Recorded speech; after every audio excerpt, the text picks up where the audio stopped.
24th of September, 2025, the day the cracks finally spread wide enough for everyone to see. I told you it was coming. I whispered. I shouted. I painted it in front of your faces. But you laughed, didn't you? You thought the walls were unbreakable, the system too strong, the order too perfect to fail. But collapse never announces itself with fireworks. It creeps, it rots, it eats from the inside, until one day the whole thing caves in. And now here we are, standing in the ruins, and all those warnings you brushed aside echo louder than ever. Collapse begins quietly before anyone notices. It doesn't kick down the door with sirens and flashing lights. No, it slips in, silent, patient, like a shadow that grows longer with every passing day. People expect destruction to arrive with noise, but real collapse is quieter than that. It hides in plain sight. A crack in the foundation here, a loose thread there. And while everyone is busy laughing, celebrating, pretending everything is fine, the rot spreads. By the time they look down, the ground beneath their feet has already been eaten hollow. That's the nature of it. It doesn't happen all at once. It begins with little signs, signs nobody wants to see. A rule bent here, a truth ignored there, a silence that should have been a scream but wasn't. And people, oh, they love to ignore what makes them uncomfortable. They convince themselves it's nothing, just bad luck, just a phase, just the cost of living. They drink their distractions, swallow their comforts, and look the other way while the decay grows teeth. That's how collapse wins, by using their blindness as fuel. It's never the big explosions that destroy empires. It's the termites, small, invisible, working day and night, chewing through the beams while the house still looks perfect from the outside. And people walk through it, smiling, clapping, decorating the walls, never realizing the floor is seconds away from giving out. By the time it happens, they gasp, they cry, they scream. How could this happen so suddenly? But it wasn't sudden. It was always happening. They just never wanted to see it.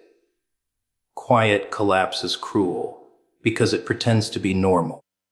It lets you carry on your daily rituals. It lets you chase your little dreams. It lets you pretend everything is under control. And then, in one sharp moment, it reveals the truth. You were never standing on solid ground. Every laugh, every plan, every comfort was built on hollow lies. Collapse doesn't shout, it waits. And when it strikes, it's already too late to run. But people, they don't like warnings. They hate them. Tell them the walls are cracking. They'll laugh. Tell them the fire is spreading. They'll say it's just a little smoke. Tell them collapse is coming, and they'll call you insane. Because it's easier to believe in stability, in safety, in the illusion that tomorrow will look just like today. Collapse counts on that. It thrives on denial. It grows stronger every time someone shrugs and says, everything will be fine. And that's the beauty of it, isn't it? Collapse doesn't have to fight its way in. It's welcomed. It's invited. People themselves build it by ignoring what's right in front of them. They stack lie upon lie, illusion upon illusion, until the weight is unbearable. And when the structure finally caves, they act surprised, as if they weren't the ones feeding it all along. The silence before the fall is the loudest sound no one hears. It's in the fake smiles, the forced laughter, the empty promises. It's in the way everyone knows something is wrong, but no one dares to say it out loud. That's how collapse hides. That's how it grows. And when it finally shows its face, when the quiet turns into rubble, people pretend it was sudden, unexpected, unpredictable. But deep down they knew, they always knew. Collapse begins quietly, not because it has to, but because people allow it to.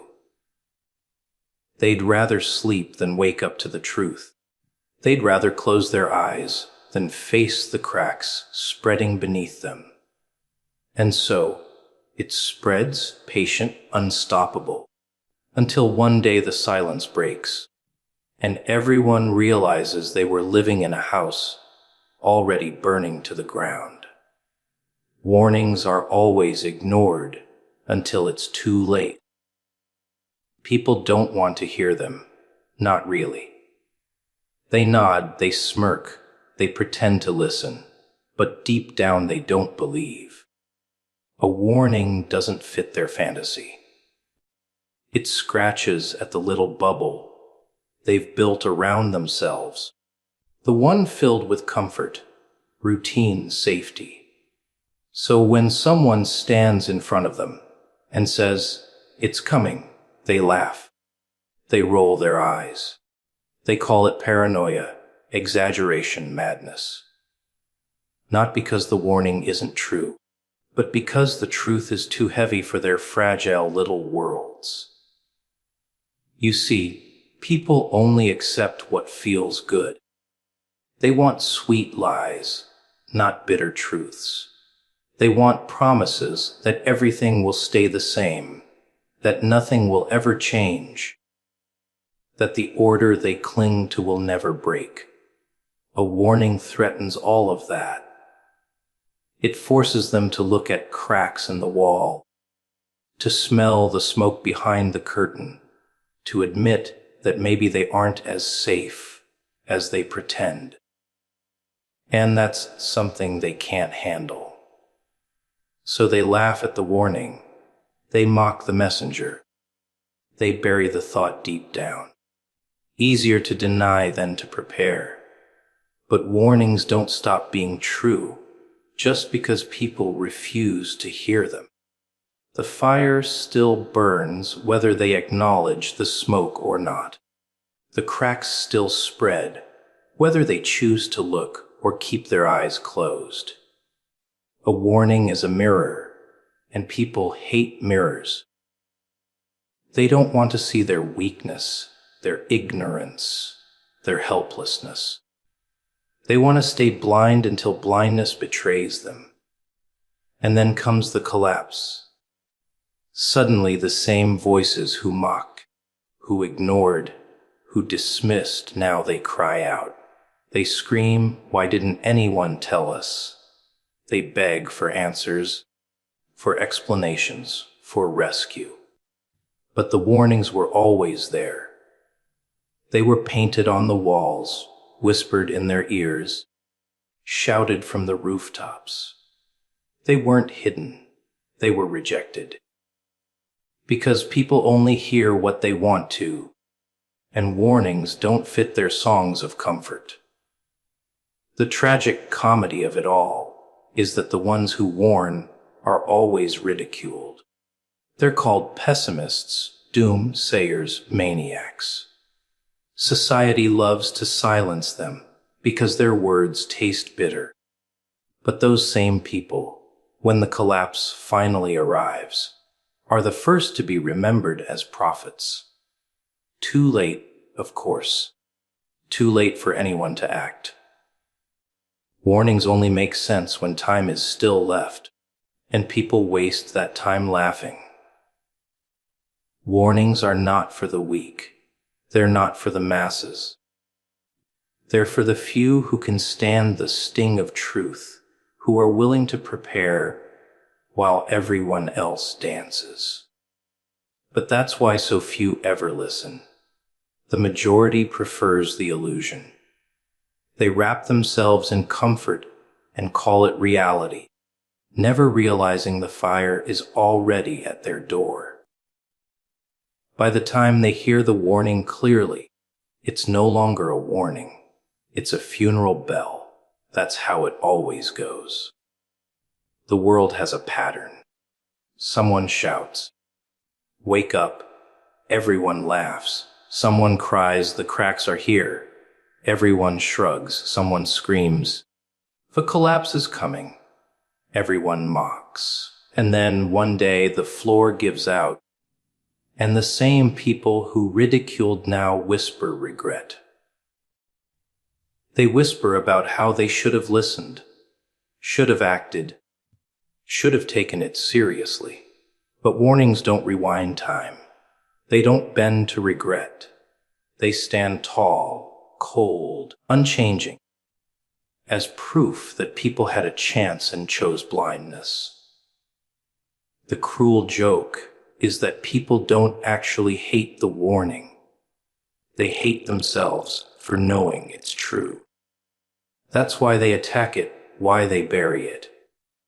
Because every warning is a mirror, and deep down, they recognize their own reflection. They know the comfort they cling to is fragile. They know the stability they worship is an illusion. But instead of facing it, they laugh, they mock, they silence. Until the silence grows louder than any voice, and the warning becomes reality. Systems don't collapse because of the enemies outside. No, they fall because of the disease within. The rot starts in silence, hidden in shadows, where no one dares to look. People think danger comes with banners, with armies, with noise. But the real danger is quieter. It's in the corruption, whispered behind locked doors, in the greed no one wants to expose, in the small cracks everyone ignores. It's the little betrayals that no one talks about, the compromises that chip away at the foundation. The walls don't fall because someone pushed them too hard from the outside. They fall because termites have been eating them alive from the inside. But people don't see that. They look at the surface and think everything's fine. They see the lights still shining, the machines still running, the leaders still smiling, and they convince themselves the structure is strong. They don't notice the hollow sound when you knock on the walls, or the way the ground trembles under their feet. They choose not to notice, because noticing would mean admitting they've been living inside a corpse dressed up to look alive. The system feeds on denial. It thrives when people don't question, when they look away, when they pretend that everything is in order.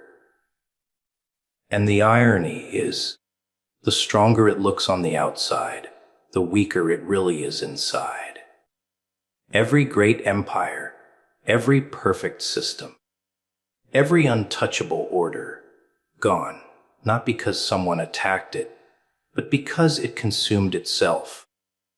The outside world only has to give it a little push, and it topples like a house of cards. Rot doesn't happen overnight. It builds, slowly, quietly, day after day, piece by piece. The foundation erodes while the people inside keep dancing. They celebrate, they boast, they talk about how unshakable it all is. And yet, beneath their feet, the floorboards are softening.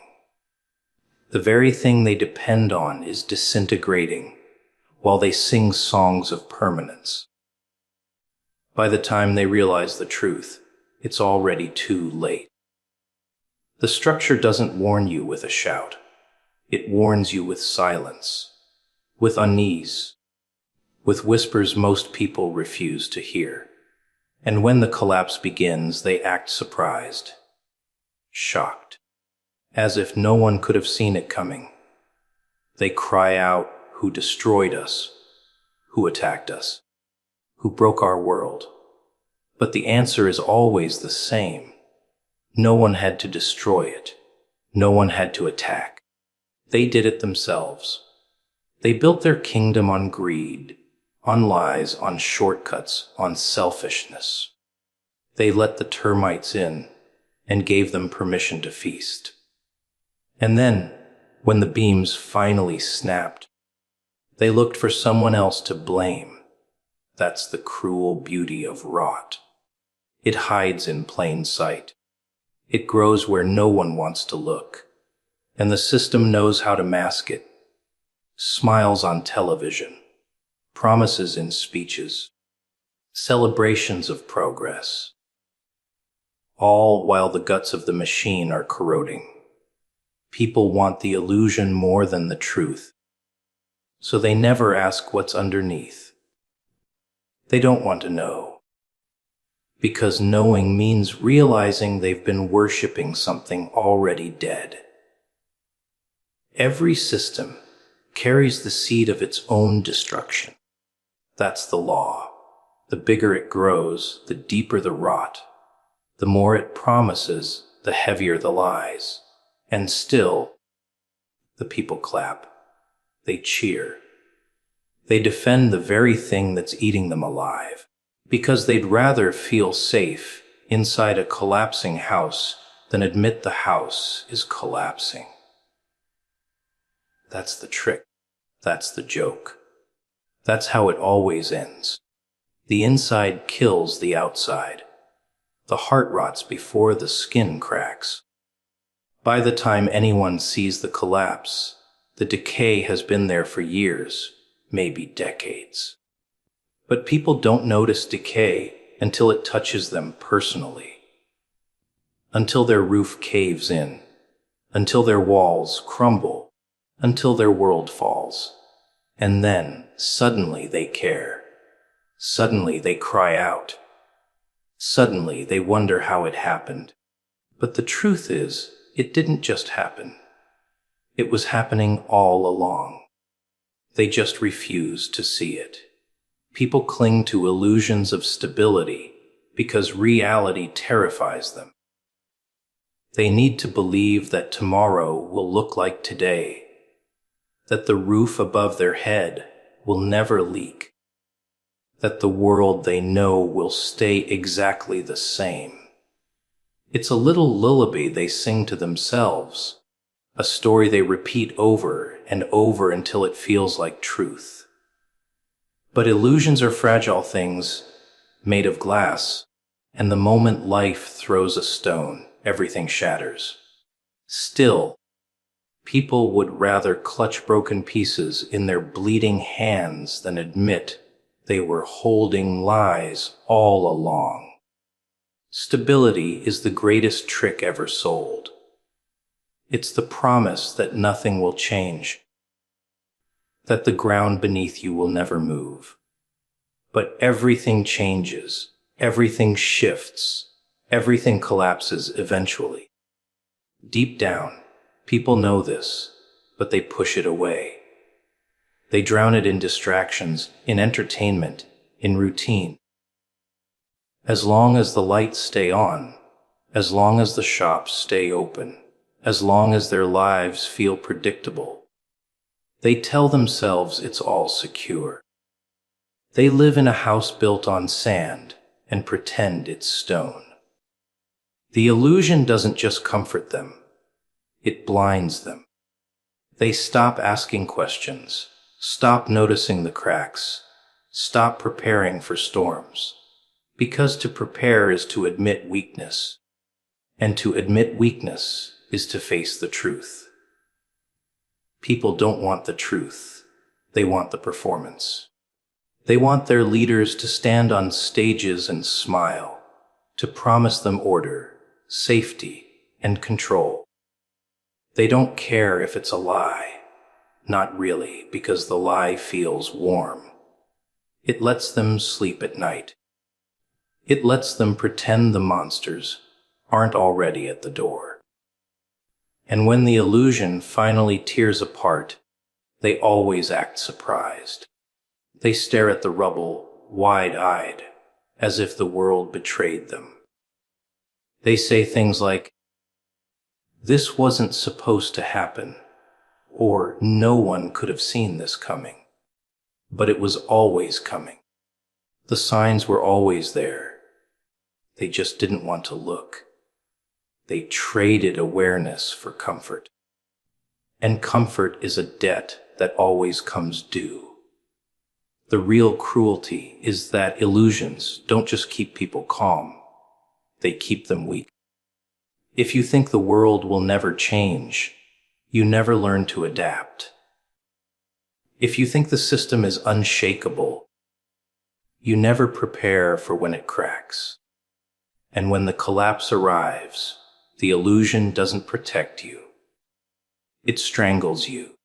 The very lie you clung to becomes the chain around your neck, dragging you down while the few who saw through it are already running free. But people don't learn. Even after collapse, even after ruin, they build new illusions. They tell themselves, "This time it's different. This time it will last. This time it's real stability." And the cycle repeats. Because people don't want freedom. Not really. They want certainty. They don't want truth. They want comfort. They'll embrace a beautiful lie 1,000 times over before they accept a brutal truth once. And that's why collapse isn't just inevitable. It's deserved. Because the crowd doesn't live in reality. They live in dreams stitched together by fear. And dreams always end when the alarm finally rings. Illusions of stability are like paper walls painted to look like steel. From a distance, they seem strong, unbreakable. But the moment pressure hits, the paper rips, and everyone inside realizes they were never safe. That's when the panic begins. That's when the screaming starts. Not because the collapse was unexpected, but because the illusion was too convincing. They forgot it was paper. They believed it was steel. And when belief meets reality, reality always wins. Truth always sounds like madness before it becomes reality. That's the curse of seeing the cracks before everyone else. You point, you scream, you warn, and what do? They laugh. They call you crazy, paranoid, delusional. Because to them, nothing looks broken yet. The streets are still lit. The buildings are still standing. The routines are still playing out day after day. How could you be right when everything looks so normal? That's the trick of truth. It doesn't arrive with trumpets and parades. It creeps in quietly, showing itself only to the ones willing to look past the surface. But people don't like surface shattering. They don't like their little worlds disturbed. So they brand the truth as insanity. It's easier that way. If the messenger is insane, then the message doesn't matter. They can laugh it away, dismiss it, bury it under jokes and ridicule. That way they don't have to face the weight of the words. That way they can keep sleeping while the cracks deepen. To them, madness is safer than truth. And then time passes. The cracks widen. The ground begins to shake. Slowly, the world they trusted starts to twist. And suddenly, the words that sounded insane don't seem so insane anymore. They start whispering to each other, repeating the very warnings they mocked. They look at you with different eyes, not laughing now, but searching, almost desperate, because madness has turned into memory, and the truth has finally caught up with them. But by then, the luxury of time is gone. That's how it always works. First they laugh, then they ignore, then they fight, and finally they beg. The same people who spat in your face for speaking are the ones who will crawl to you when the walls start to fall. Not because they suddenly respect you, but because they realize you weren't mad. You were awake. And being awake in a world of dreamers is the greatest crime there is. People don't forgive you for breaking their illusion, not even when it saves them. The label of madness is a mask. It's how the world hides from what it doesn't want to face. Every truth teller, every visionary, every prophet was called mad before being called right. Society has a way of silencing what it fears by laughing at it, and people cling to that laughter. Because as long as they're laughing, they don't have to act. They don't have to prepare. They don't have to admit their world is weaker than they want it to be. But the truth doesn't care about being believed. It doesn't need approval. It doesn't need applause. It just sits patiently, waiting for the right moment to arrive. And when it does, the same crowd that mocked will crumble, their laughter replaced with screams. That's when they realize madness was never madness. It was foresight. It was clarity. It was the vision they lacked, but were too proud to accept. The tragedy is that truth doesn't become reality when people accept it. It becomes reality when it's too late to stop. The warnings are never valued in time. They only matter when the damage is done. And that's the cruel joke, isn't it? You can scream until your throat bleeds, but until the fire reaches their door, they'll call you insane for smelling smoke. Truth and madness are twins. They look the same in the beginning, but one grows stronger while the other fades. What separates them isn't logic or proof. It's time. Time is what turns the whisper of a lunatic into the prophecy of a genius.